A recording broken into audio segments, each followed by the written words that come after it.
परम सत्कारयोग गुरु प्यारी सात संगत जी राधा स्वामी जी। सात संगत जी, सारी संगत कल से बाबा जी वाली वायरल खबर को अलग अलग सोशल मीडिया प्लेटफॉर्म और टीवी चैनल पर देख रही है जी। और संगत बड़ी ही कंफ्यूज हो रही है कि क्या बाबा जी अब सत्संग और नामदान देंगे या नए सद्गुरु जी अब से सब कुछ संभालेंगे जी। इस वीडियो में मैं आपको पूरी जानकारी देने की कोशिश करूंगी जी। सात संगत जी, पहले मैं आपको कल डेरे में क्या क्या हुआ उसकी जानकारी देती हूँ जी। कल डेरे में बाबा जी ने सेवादारों को बुलाकर कहा कि संगत को क्लियर कर दिया जाए कि डेरे में कल कोई दस्तारबंदी का प्रोग्राम नहीं है जी। और सितंबर के भंडारे और नामदान भी बाबा जी ने कहा वो खुद ही देंगे जी। बाबा जी ने सेवादारों को ये भी कहा कि पहले हजूर महाराज जी थे, फिर मैं आया, अब फिर से हजूर जी आ रहे हैं। सात संगत जी, बाबा जी का कहने का मतलब ये था कि अगले सद्गुरु को हजूर जी कहकर ही संबोधित किया जाएगा। बाबा जी ने संगत को भी हुक्म दिया है कि हमने अगले सद्गुरु का जब भी नाम लेना है तो हजूर कहकर ही संबोधित करना है जी। और सात संगत जी, कल डेरे में बाबा जी ने एक बात पर सेवादारों को हंसा दिया और इस बात को सुनकर आप भी हंस पड़ोगे जी। कल बाबा जी के इस डिसीजन के बाद डेरे में जो सेवादार रहते हैं वो सब रोने लग पड़े थे। तो बाबा जी ने जब देखा कि उनके सेवादार रो रहे हैं तो बाबा जी ने उन्हें अपने पास बुलाया और बाबा जी ने एकदम से उन्हें कहा कि हाँ भाई, कैसा लगा मेरा मजाक। बाबा जी की इस बात को सुनते ही सेवादार खिलखिलाकर हंस पड़े। बाबा जी ने सेवादारों से कहा कि मैं अपनी सेवा जारी रखूंगा और मैं अभी कहीं भी नहीं जा रहा। सात संगत जी, कल डेरे में बाबा जी पूरा टाइम सत्संग में बैठे थे और उस समय तक गद्दी छोड़ने वाला डिसीजन बाबा जी की तरफ से नहीं आया था जी। लेकिन सत्संग हो जाने के बाद बाबा जी ने सारे इंचार्जों और अफसरों को अपनी कोठी में बुलाया और वसीयत बनाने को कहा। बाबा जी की बात सुनकर सभी दंग रह गए और सोच में पड़ गए कि बाबा जी ने अचानक ये डिसीजन क्यों ले लिया। ये बात संगत में आग की तरह फैल गई और फिर इसके बाद अलग अलग न्यूज़ चैनल पर अफवाहें चलने लगी कि बाबा जी ठीक नहीं हैं और बाबा जी अब कोई सत्संग नहीं फरमाएंगे। लेकिन सात संगत जी, ऐसा बिल्कुल भी नहीं है। सबसे पहले तो संगत से विनती है कि जो संगत इस खबर को सुनकर डेरे की तरफ दौड़ पड़ी है वो ऐसा ना करे, क्योंकि बाबा जी बिल्कुल ठीक है और सत्संग बाबा जी ही फरमाएंगे। अगले सद्गुरु जी बाबा जी के साथ बैठा करेंगे जी और अगले सद्गुरु जी को नामदान देने का अधिकार रहेगा जी। लेकिन अभी नामदान भी बाबा जी ही देंगे और विदेशों में होने वाले सत्संग अगले सद्गुरु जी फरमाया करेंगे जी। लेकिन अपने देश के सत्संग बाबा जी ही करेंगे। डेरे से खबर आ रही है कि नए सद्गुरु जी महाराज जी को हजूर कहकर बुलाया जाएगा। अब से बाबा जी से जितने भी प्रोग्राम करेंगे बाबा जी के साथ अगले सद्गुरु जी महाराज भी बैठेंगे। कोई भी मीटिंग या कोई भी कार्यक्रम होगा तो बाबा जी और हजूर जी साथ में ही होंगे और स्टेज पर 2 कुर्सी लगाई जाएंगी जी। बहुत सारी संगत पूछ रही थी कि नामदान बाबा जी देंगे या हजूर जी देंगे, तो उनको अब क्लियर हो गया होगा कि नामदान बाबा जी ही देंगे और हजूर जी बाबा जी के साथ बैठेंगे और नामदान देने का अधिकार हजूर जी के पास भी रहेगा जी। विदेशों में होने वाले सभी प्रोग्राम में हजूर जी ही जाएंगे और वहाँ के सत्संग हजूर जी ही फरमाएंगे। डेरे से ये भी खबर आ रही है कि डेरे में दस्तारबंदी का प्रोग्राम नहीं रखा गया है जी। इसीलिए संगत से विनती है वो डेरे की तरफ मत भागे जी। बाबा जी जैसा पहले सत्संग और नामदान देते आए हैं ऐसे ही आगे भी बाबा जी देते रहेंगे जी। अलग अलग न्यूज़ चैनल पर बहुत सारी अफवाहें फैलाई जा रही है। कोई कह रहा है कि बाबा जी ठीक नहीं हैं, इसीलिए ऐसा डिसीज़न लिया गया है। आप अफवाहों पर ध्यान न दें। बाबा जी बिल्कुल ठीक है। बहुत सारी संगत सोशल मीडिया पर रोते हुए बाबा जी के लिए वीडियो बना रही है। वो ऐसा ना करें जी। इन सब से संगत में गलत मैसेज चला जाता है जी। साथ संगत जी, हजूर जी का बायोडाटा डेयरी की साइट पर अवेलेबल है जी। संगत चाहे तो वहाँ से पढ़ सकती है जी। हजूर जी ने अलग अलग दवाई की बड़ी कंपनियों में अपनी सेवाएं दे रखी हैं जी।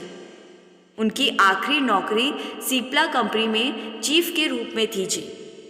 हजूर जी अभी 45 साल के हैं जी और हजूर जी का जन्म मोगा में हुआ था जी। हजूर जी बाबा जी की रिश्तेदारी से है जी। हजूर जी को बाबा जी ने सभी RSSB सोसाइटी का संरक्षण नियुक्त किया है जी। हजूर जी डेरे के सभी कार्यों को संभालेंगे जी। और ये जो नियुक्ति की गई है ये गद्दी नशीन का एक पार्ट है जी। सासंगा जी, भविष्य में हजूर जी डेरे के सद्गुरु के रूप में गद्दी संभालेंगे जी और सत्संग और नामदान भी देंगे जी। अभी हजूर जी बाबा जी के साथ सत्संग और नामदान कार्यक्रम में डिप्टी के तौर पर साथ बैठेंगे जी। सासंगत जी, मुझे उम्मीद है जी कि अब आपकी कन्फ्यूज़न दूर हो गई होगी जी। और ये जो अफवाह फैलाई जा रही है कि बाबा जी ठीक नहीं है, जिसे सुनकर संगत डेरे की तरफ भाग निकली है या फिर दस्तारबंदी की खबरें आ रही है, तो आपको बता दें कि ये गलत अफवाह है जी। बाबा जी बिल्कुल ठीक है और अभी किसी तरह की दस्तारबंदी का प्रोग्राम नहीं है जी। और आपको एक बात फिर से बता दूं कि बाबा जी ने हजूर जी को डेरे का संरक्षण नियुक्त किया है जी। आने वाले सत्संग और नामदान बाबा जी ही फरमाएंगे जी।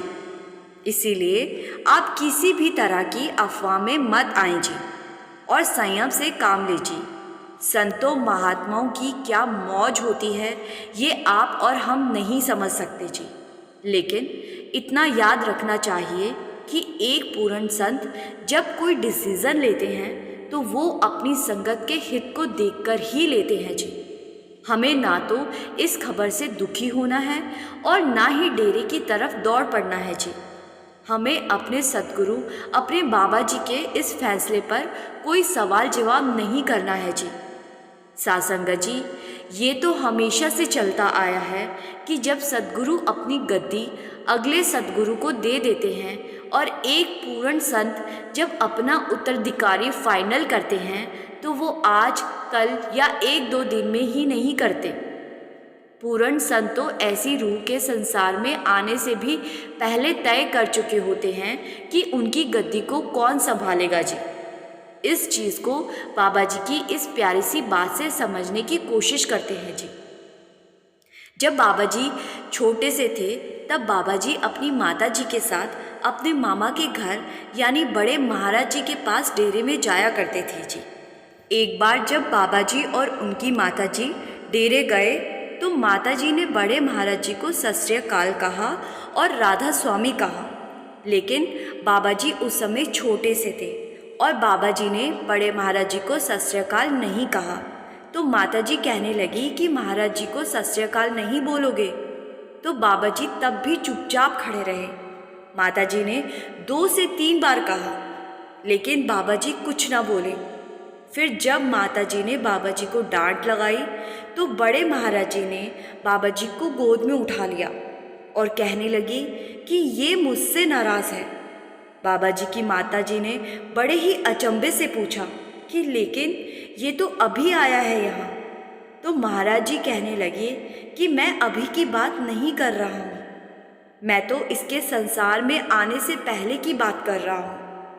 ये मुझसे इसीलिए नाराज़ है क्योंकि ये तो आना ही नहीं चाहता था और मैं इसको ज़बरदस्ती लेकर आया हूँ, इसीलिए ये मुझसे नाराज़ हो रहा है। सासंगत जी, यहाँ समझने वाली बात ये है कि पूर्ण संत अपने उत्तराधिकारी की पहचान उनके जन्म से पहले ही कर लेते हैं। इसीलिए हमें संतों के फैसलों पर कोई सवाल नहीं करना चाहिए जी। और इस वीडियो में मैं आपको महाराज जी द्वारा बाबा जी को गद्दी सौंपने से रिलेट एक और बात बताती हूँ जी। उस समय बाबा जी स्पेन में नौकरी किया करते थे जी। और एक बार महाराज जी ने बाबा जी को फ़ोन करके कहा था कि तुझे मेरा एक काम करना है, तू वापस लौट आ। तो बाबा जी ने कोई सवाल नहीं किया था और लौट आए थे। उसके बाद महाराज जी बाबा जी के घर गए और वहाँ बाबा जी के पिताजी के साथ अलग से एक कमरे में एक मीटिंग की। उस मीटिंग में महाराज जी ने बाबा जी को कमरे से बाहर ही बैठने को कहा गया और अंदर कमरे में महाराज जी ने बाबा जी के पिताजी के सामने वसीयत बनाई और उसमें बाबा जी को अपना उत्तराधिकारी बनाया। अंदर क्या चल रहा था बाहर बाबा जी को कुछ भी नहीं पता था जी, लेकिन महाराज जी ने तो अंदर क्लियर कर दिया था कि डेरे और संगत की संभाल बाबा जी को ही करनी होगी। और जब मीटिंग खत्म हुई तो बाबा जी के पिताजी ने बाबा जी के पैरों पर हाथ लगाया, क्योंकि महाराज जी ने डेरे के अगले सद्गुरु के रूप में बाबा जी को नियुक्त किया था जी। साध संगत जी, ऐसा हमेशा से होता आया है जी। और बाबा जी ने संगत से अपील भी की है जी कि जैसे संगत ने बाबा जी को प्रेम और स्नेह दिया है वैसे ही अगले सद्गुरु हजूर जी को भी दे जी। और साध संगत जी, हमें तो बाबा जी के हुक्म को मानना है जी। बाबा जी सत्संग में भी समझाते हैं, हुक्म मानिए पाइए। आशा करती हूँ संगत को समझ आ गया होगा जी। बाबा जी ही सत्संग फरमाएंगे और नामदान भी बाबा जी ही देंगे जी। इसीलिए किसी अफवाह में मत आइए जी। इसी के साथ मैं आपसे विदा लेती हूँ जी। वीडियो को शेयर करना मत भूलिए जी और कमेंट में राधा स्वामी ज़रूर लिखिए जी। गुरु प्यारी साध संगत जी, राधा स्वामी जी।